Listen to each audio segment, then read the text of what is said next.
Let's do this. Kike, what's up, bro? Hey, what's going on, man? How you Man, it's doing? been a little while since the last time I seen you. Just wanted to, Man, well, get you on here, get record this video so we can start educating the public on some of the struggles you went through. But before we jump to that, let me have you introduce yourself and tell us a little bit about you.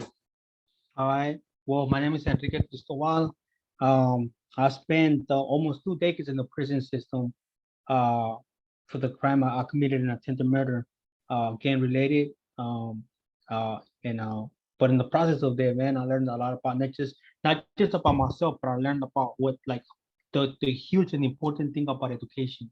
So um I'm just a little bit about me, man. Like I'm here, just whatever you got questions to ask, because one of my purposes now is to try to educate the community out there about some of the things that are currently happening. All right, that sounds good. So you spent over like 2 decades in prison for with a life sentence, correct? Exactly. Yes. Life sentence, and I'm sure the road wasn't hard, like going to prison. How old were you when you went to prison? When I went to prison, I had just turned 19, right? Okay. Uh, and then it was a struggle, not knowing what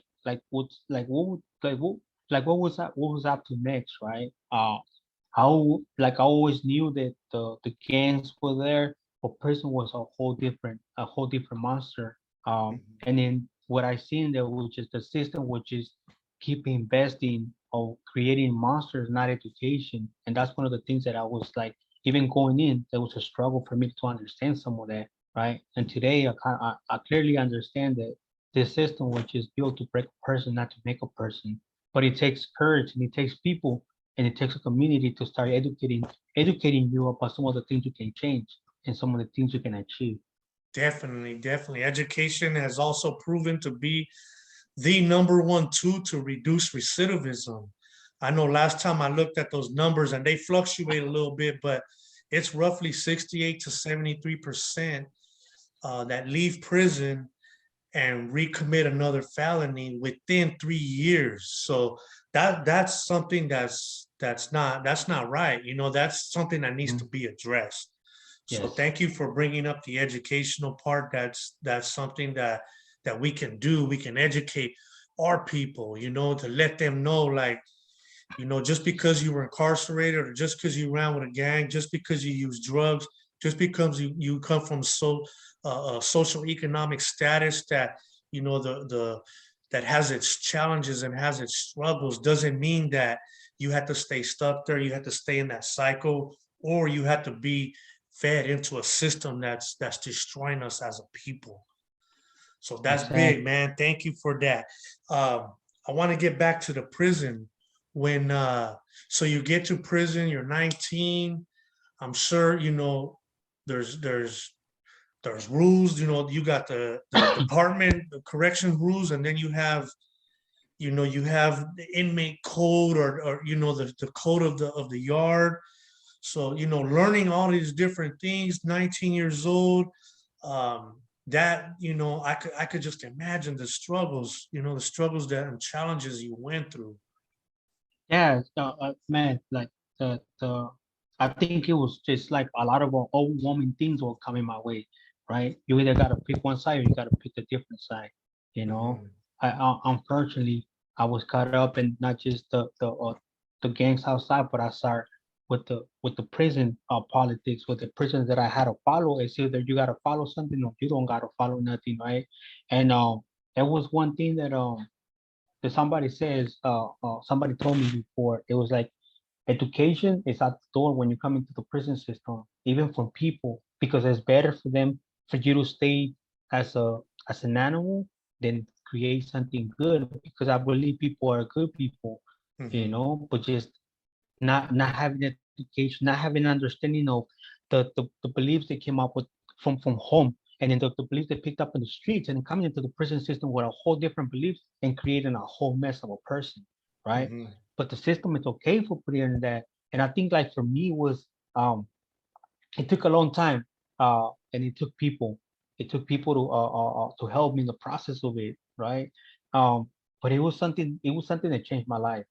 In Okay. 2012, um, I committed another crime in prison, and assaulted another person. And then, but this time I was married, um, and I had a stepdaughter, but I call her my daughter. She said something to me. She says, for me to not hurt anybody anymore. It made me feel like this small because um, I can see that I was becoming the person that I feared as a kid, right? Mhm. Because at home I was just abused, I was neglected. It was no sense of love, um, and I always feared that person as a kid. So when my daughter told me that, I reflected, and the person that I fear as a kid, it was becoming part of me, and it was becoming me. So that's when I made a choice, um, and I left everything, and I started educating myself. I started reaching out. I started going to what they call in the prison system self-help groups, which kind of addresses some of the core beliefs you guys either grew up either with gangs, drugs, or alcohol. And I started talking to people, and people started taking the time, uh, encourage me. Not just self-help groups was one part, but the huge part about it was communication with people, right? And education. That was huge. That's what got me to the place, to the point where I got my GED, I started going to college, I started going to these groups, and a lot of people start seeing my change, and they invite me to work in a substance abuse program, uh, as a janitor, right? Which Mm. means cleaning toilets, sweeping, mopping, right? Uh, but when I was in there, I seen something different on the men in there. Um, I see love. I Mhm. seen the uh, courage, and I see brave, and I see people that will care about each other, but not just about each other. They will care about the community in there. Mhm. Um, and they got me to say like, I want that, man. I want that, and I started seeking for it. I started asking for help, and all these people took me in, and I became part of their family. Mm. And So that pivotal point was with that conversation you had with your daughter. Then you transition into these self-help groups, which lead you into the substance mhm, abuse program, which where yes, I got the honor to work with you for for a few years, and then so then you went into school, right? You went and got certified as yes. a alcohol and drug counselor, correct? Correct, correct. Yes, yeah. That was a program that it gives like what I call it today, the full transformation of myself, right? Because I thought that I was gonna go in there and then get educated about how to be a counselor and what to do and what not to do, right? When it comes to the educational part about it. But this program provides something different. It provides an understanding of people and community, an understanding of myself. And one thing that I knew is that if I wanted to go inside those rooms and be able to teach something to these kids or these people in there, I had to be well with myself, That's right? right. And then sometimes I didn't like to see myself doing certain things because it would reflect that I was doing the wrong thing going in there, right?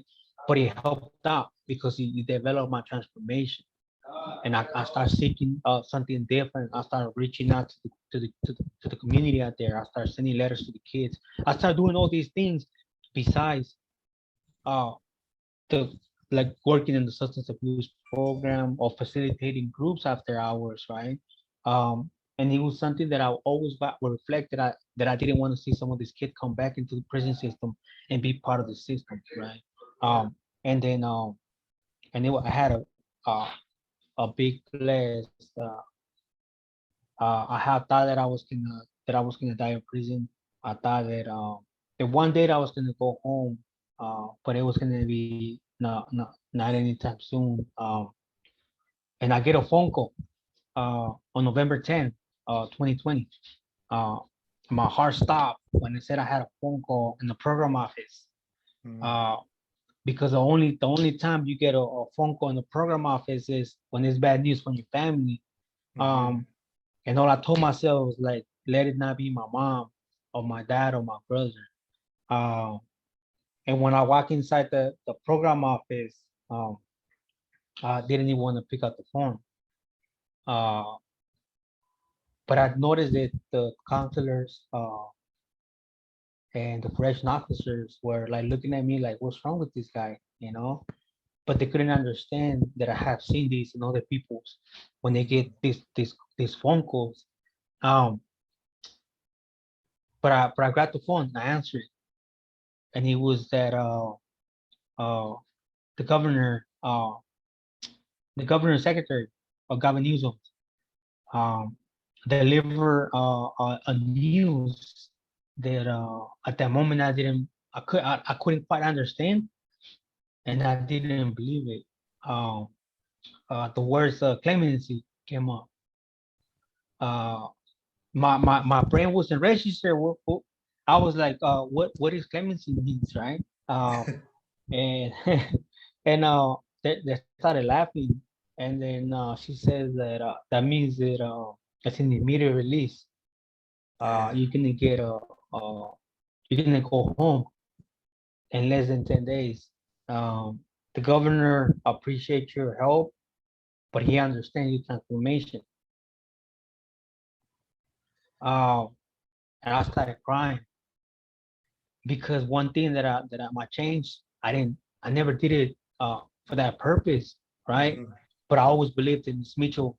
She was like the boss lady, right? Program director. She always tell me that we couldn't see past the fences, but she Yeah. will see us farther than that. And that those comments came to me, uh, and that's when I started seeing farther than that. Uh, and yeah, and November 10th, 2020, the governor of California clemency my sentence. So you're like, man, I'm going home. This is like I'm gonna go see my mom. I'm gonna go see my dad, my brother, my new nieces, and all the new family members that been came Yes, along for those 2 decades you were gone. yes, And then that release date comes. You're all ready to go. You're sitting in R&R. Tell us what happens. yeah. I get released in November 19th. Um, and I'm thinking about that, man. I'm thinking about like hugging my daughter. Um, I have never spent time with my nephews. They're all born when I was in prison. The oldest one, she's 19. Um, and I wanted to see them. I wanted to hug them. But at that time when I was getting released, um, ICE uh, uh, was there, and I remember calling my name, and I responded, and they said, "You got an ICE home, which means we're gonna have to take you into a federal building until proceedings get through, because you're undocumented and you don't got no papers." Um, I feel betrayed. Uh, I feel hurt. Uh, I feel that the system have failed me again since I was a little kid. Um, and it's crazy where I'll start putting everything together. When I immigrated to the United States, I speak a little bit of English, uh, and I was assaulted uh, by gang members, uh, but because I couldn't understand what they were saying. Mhm. When the cops arrived there, they arrested me because I couldn't understand what they were saying, uh, and all I was told there was because of the because of the because of the play out where I used to live, it was festive with gangs and drugs. So they believed that I was a gang member. Uh, so I feel that the system failed me right there because after that I couldn't trust the cops. Mhm. Uh, and in R&R, when they did that, I feel the same way as a little kid that couldn't understand, that couldn't communicate with these officers. The same thing. I couldn't trust the governor, and I couldn't trust the system. And I was transferred to a detention center. Uh, and when I arrived in the detention center, uh, the ICE agents were keep encouraged me to sign my papers for me to get deported to Mexico. uh, Multiple times I told these people that I didn't have family over there. My family went to US. I didn't have a place where to go. Um, I was next gang member. I was full of tattoos, which will be a target for me to get murdered in Mexico because I will be homeless. Mhm. Um, they said they didn't care. They said a person like me and a person with the crime I committed have no reliefs in the U.S. by the Constitution. I believed it, and I almost signed. Um, but it was someone in there um, that was educating himself on the immigration law and the proceedings of that. Um, and he said, you got too much rights. Fight for your rights. And he said something that I remember you always used to say, and I remember putting it in the wall. And he said, educate your mind, which you used to say, educate your thoughts. Yeah. And I start saying, okay, tell me how can I get to anywhere where I can get my hands on information about this. And I start studying. And every time they would come in, and they would tell every time they were dehumanize undocumented people, mistreat them, uh, belittle these people because they couldn't understand what they were talking about. So Mm. you have multiple people signing their rights away without even letting them know what their rights were about. Uh, I started reaching out to people. I started reaching out to different organizations about not just the conditions that were currently happening and the abuse that was happening on these detention centers, um, but the lack of information that it was provided to the people in there, Mm. uh, especially when it comes down to the language. Everything that it was provided for these people were in English. Wow. 80% of these people do not speak English; they only speak Spanish. That's a setup in itself. That's like saying, Yes, hey, read this book, but it's in a different language. exactly. And so it was a friend, which he was released. It was a first person that won um, asylum. His name is Carlos Munoz. He spent a lot of years in the prison system, uh, and he was released. He was granted. So when I see that, I was like, something's in there. And I remember what he was saying: educate yourself. And I started educating myself.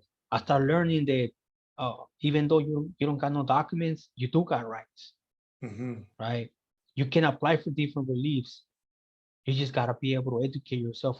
But I asked myself, how can you educate yourself when that information doesn't get provided to you in a language where you can understand, right? Exactly.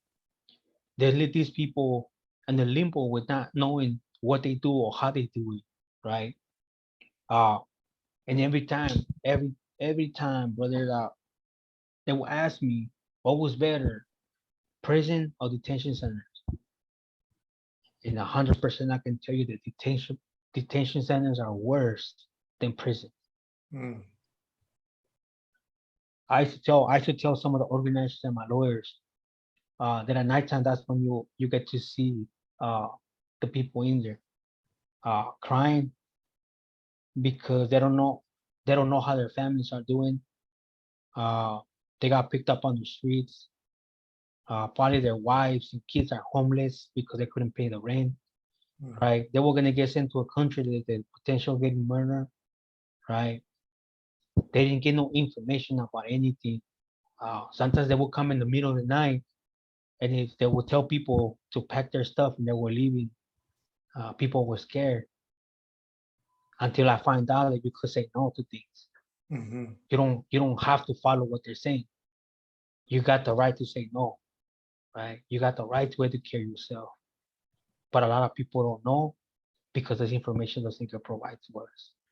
So if you don't sign it, I'm sure there's like repercussions. There's some negative consequences. It's like, hey, if you don't sign this, like you're going to be here for a long time, right? You're going to have to fight this, and that, and in the end, you're still going to leave. Yeah. I Is think that it was is yes, it something yes, like that? yes. That was a huge retaliation, bro. I submitted a complaint against the not just the detention centers but ICE through DHS, right? And I named multiple things where I was getting retaliated. I was getting moved to different dorms, right? I was denied medical attention, right? I suffer from anxiety disorder, Hmm. right? and it requires sometimes for me to take some medication to get my anxiety at even. Uh, this was too much, and my anxiety was kicking in. I was denied medical attention for almost 4 months. My chest was hurting already. I had to go man down, and they had to take me to the Asa hospital. So that's only because my lawyers pushed for it. And I could see people that do not have lawyers because the federal government doesn't provide a lawyer for you, Oh, right? it's different than court then. It's different than court. If you don't got a lawyer, you got to represent yourself. So how can you represent yourself when the only language you speak is Spanish and all the information that is get delivered to you is in English, right? Yeah. So it's a lot of things that a lot of people don't know what the people go through in there, right? So how long were you in this detention center? 16 months, So right? 16 months you're in there fighting for your freedom for the second time. For the second time. Um, I was uh I was belittled by law by judges. Uh, I was denied the first time because I couldn't provide factual evidence, right? My mom and some of my friends they paid a lawyer some money, which he took out with the money, Hmm. right? He robbed my family and my friends with the money. Um, so I had to represent myself because at that time I didn't have no lawyers, but I couldn't provide no factual evidence because I didn't have access to a computer. I couldn't really tell my family what to do or what to get, and I was denied. Uh, and I had a at this time when I was like pushing everything, I always called my angels, and that's my lawyers. They came along and they started representing me at no cost, right? Uh, they start helping me. They start getting everything together. And they have asking me like, with everything that you have, how come you didn't win? And I start seeing it. Then as I'm educated, I know this, and I was still denied. What about the people that don't have none of that? And they keep getting Mhm. denied, they keep getting sent into these countries, right? Um, I applied for bond, which I qualified for it, right? When I went to my bond hearing, um, it was this judge that was racist, uh, and to top it off, she was Hispanic. Hmm. The Uh, worst ones, the worst ones, and she started focusing on more on the gangs. Um, and when I told them how is it, like how come undocumented people get to live in these neighborhoods, right? Because they don't ask for an ID for a person to rent a room, right? And then when you walk outside, it's nothing but gangs, drugs. It's just infested. So it's easy for you to go to that life. She didn't care. She didn't care about all the support that I have. She didn't care about all the education I have. She only focused on my gang status, Hmm. and I was denied. Right? We appealed it to the Ninth Circuit. And the Ninth Circuit said the same thing. Right? It was devastating. But I didn't give up. I started educating myself more. I started submitting more complaints about the conditions. I started asking because one thing that I learned when I was a substance abuse counselor, it was that if a person suffers from substance abuse, they fall into on the uh, like like a special qualification where they got to provide groups to these people, right? So I was pushing for it. So I became a headache uh, for this detention center, right? For ICE agents, I would always ask questions, and then the time they didn't want to answer a question, I would write a request and I will submit a grievance, which is a grievance, and a prison system is a 602. So I became Yeah. good at it, right? I Yeah. was like, okay, you guys want to do this, then let's do this. But I'm gonna exercise my rights, That's right. right? I'm gonna exercise my rights, and you can tell me no, right? Um, and my appeal gets granted, and I go to court again for the third time. Uh, and this time my court only lasted an hour and 45 minutes, which the prior to that my first court day, it lasted almost 5 hours. In the second time, it lasted almost about 4 hours and a half. Wow. And the third time, he only lasted like an hour and 45 minutes. And that's where you got granted? And that's when I was granted relief, which he calls a conviction against torture, but it's another way to call it asylum. Asylum. And I was and the thing about it that when she says I'm gonna grant you relief, you can stay in the country. I was shocked. I couldn't understand what she was saying, right? When it took me back into the dorm, I immediately called my lawyer, and she was crying, she was happy, she was screaming. And I told her, hey, what just happened? She says, you won. I started crying. But immediately the ICE agents came in and they told me that they were gonna help me for 90 days to 180 days for proceedings, Wow. right? Which by law, Excuse me. they can do that, right? Uh, but I think one thing that we're upset about it, they will try to retaliate is because I educated myself when I was in there. But in the process of that, I was educating everyone, right? I was talking to everyone. I was encouraging. It was an organization in San Francisco called CCIJ, which is a lawyer, a good lawyer, Katie Cannavale. We created a packet which it tells a person step by step about all the reliefs that you can apply for and what you qualify for. And I made sure that every dorm had a packet in Spanish and one in English, so they could understand how to fight, right? How to So how to now, defend how yourself. to defend yourself. So we got 1 minute, Kike. Yes. And I wanted to say I'm proud of you, bro. I know that you only been out about a week. You're already working in the substance abuse field, helping people with recovery, helping them get their lives back on track. A lot of people think it's only substance abuse, but it's also behavioral health, which was formerly known as mental health. While you're there at a program, completing, your transition, your acclimation back into society. So I did want to congratulate you on that. And maybe just a last word, a last line of the future of how you want to be, how you're going to fight this. I think it's to educate a community. Education is key. Ask for guidance, man, because I think without education, the system will take advantage. But if you educate and if you know your rights, you can easily exercise them when whatever you at, and reach out for help because people are there to be able to help you. That's right, bro. Like I said, I'm proud of you, man. Thank you, brother. Keep pushing, and we'll continue to do some work together. I look Yes. forward to going over there and visiting with you. And I wanted to make sure we get this on record, so we could start from there, man. And we'll do some more things together. So All right. thank you, man. Hell yeah. Welcome No, home. thank you, brother. Thank you. Thank you. A Yeah. big hug. All All right. right, brother. All right, bro. You have I'll a talk good to you one. again, All man. right. Talk to you again. Have a good night. You too.